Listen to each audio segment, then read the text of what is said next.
going on, good people? Armand Owens here once again with another episode of the Daily Unsung Leader. And sorry I haven't been doing videos. I've been on leave. I just transferred from Pearl Harbor Naval Shipyard and be reporting to Submarine Squadron 1 here in the next few weeks, but taking some time off with the family, getting an opportunity to go back home to Atlanta, Georgia, to check on my mom, check on everybody, and make sure everybody's good. It's been about 3 years since I've been home, so pretty excited. But I want to make sure that I left you with some content, as it pertains to leadership. And so today I want to talk about what I think is quite possibly one of the most surefire ways of increasing your leadership effectiveness, your leadership prowess, and really shortening that learning curve that it takes for us leaders to really kind of get it.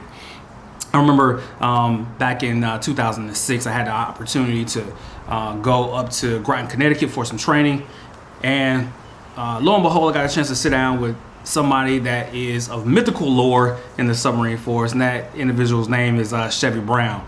And when I tell you that his leadership prowess is touted throughout the lands and still even talked about to this day, I had the opportunity to kind of sit down with him for a very short time and kind of pick his brain a little bit. And one of the things that he asked me during that time frame was, hey, who are you developing? Who are you developing? And I rogered up like, I'm running my own division. I'm set up to take over the department. And I got about 12 people, that I manage over the course of the day on the submarine. And he was like, no. I'm not talking about your division. I'm talking about the people. I'm not talking about the people that you have to be responsible for. I'm talking about the people that you choose to be responsible for. And I was like, I don't understand what you're talking about. It's like, you have to have intentional people that you are pouring into that are not attached to you. There are no added benefits, right? Because with your division, there's added benefits, right? You have to get them to perform. But when somebody that's not attached to you in that way, it really challenges your ability to mentor, train, and coach, right? Because they ain't really got to listen to you. They really don't have to listen to you. And it really goes and gets down to the root of, can you truly influence another person, right? Because that's really what leadership is about. It's really about, can you influence? Are you able to influence? And I look back at him, I was like, I am not currently developing anyone, as a matter of fact.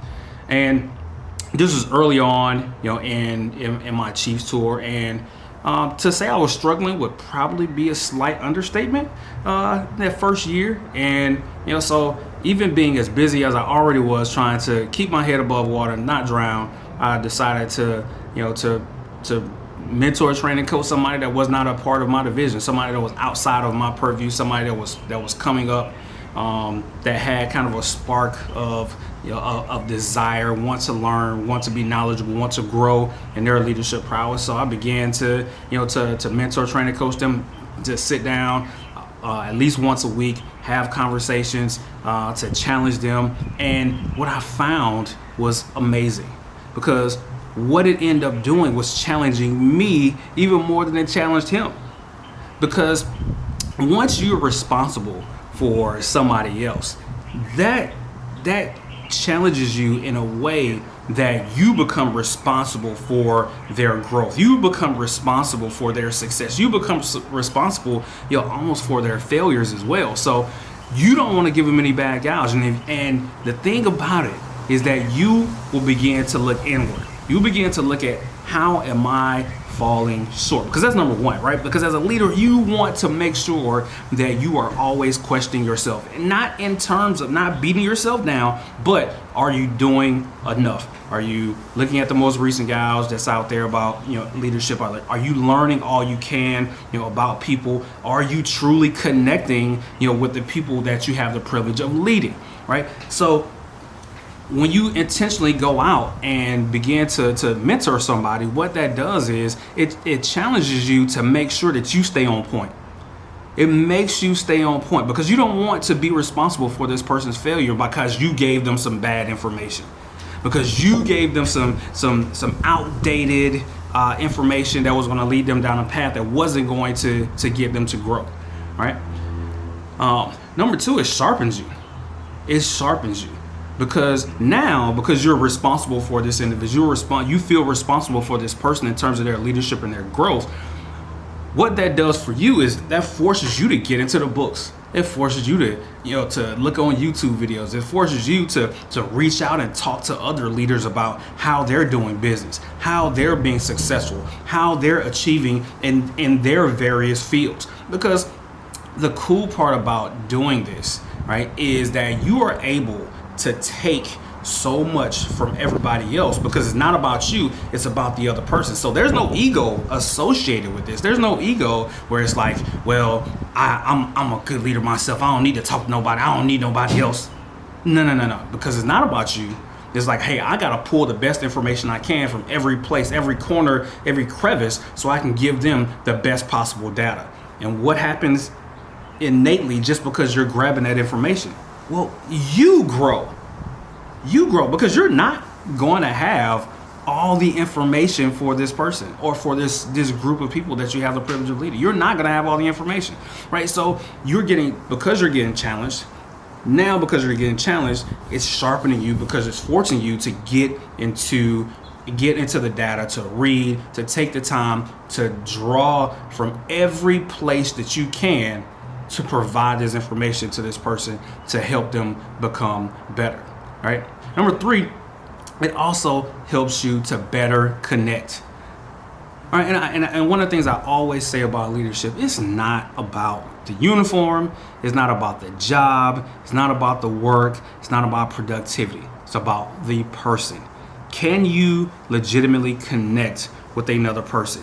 And as a caveat, can you connect with a person that doesn't have a lot of things in common with you? Right, and I've talked about that on a previous video, right? Because for me, I think the mark of a great leader is the spectrum of people that are willing to follow you. What are the spectrum of people that are willing to follow you? If for me, for example, if the spectrum of people that were willing to follow me were all just Seinfeld lovers, well, maybe they're just on board because we're part of the same tribe because we all like Seinfeld, right?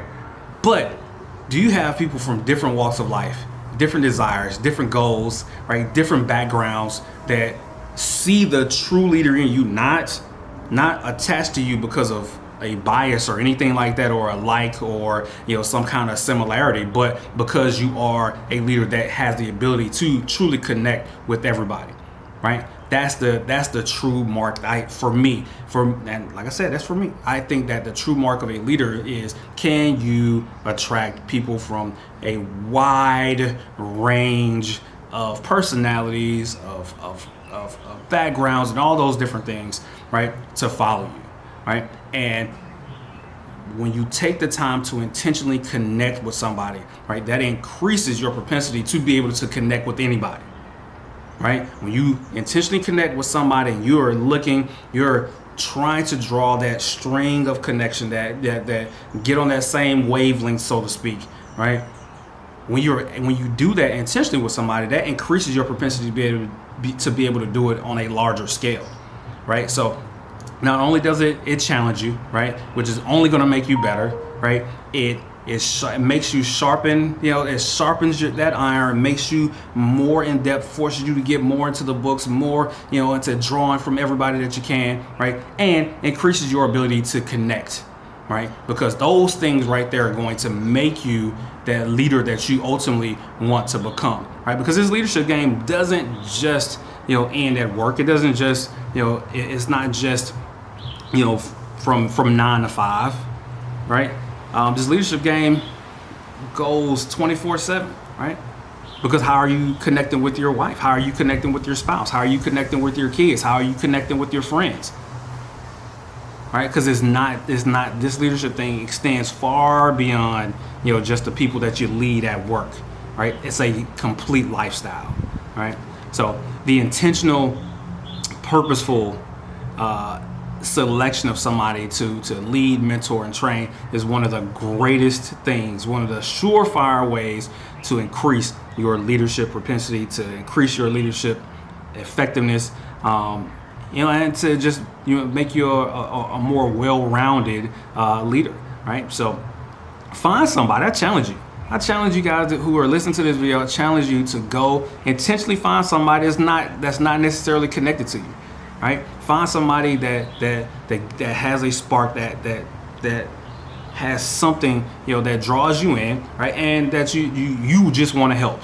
You just want to take the time to know, and it doesn't matter what your knowledge or leadership level is, right? Because we all have something to give, right? Even if it's just a supportive hand, or hey, a sounding board for this person to be able to to have a free runway for.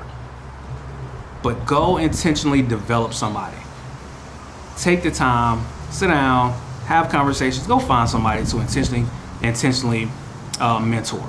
Because if you want to grow as a leader, one of the best things for you to do is to reach out and to intentionally mentor somebody. And I ask you, and I'm gonna keep asking, who are you developing? Just like Chevy Brown asked me back then, who are you developing? Right? Because as you are developing the other person, guess who else is being developed? That's right. That's right. That's right. Yep. You. Absolutely. So I appreciate you. Hey, let me know what you think about the video. Like, share, comment. Let me know what you think about it. Any other topics that you want me to talk about. I appreciate the feedback. Mostly, I appreciate the challenging text messages and emails that I'm getting. Hey, why haven't you done a video? So I apologize for that, and I'll be on it more in the future. So, Son Leader, out.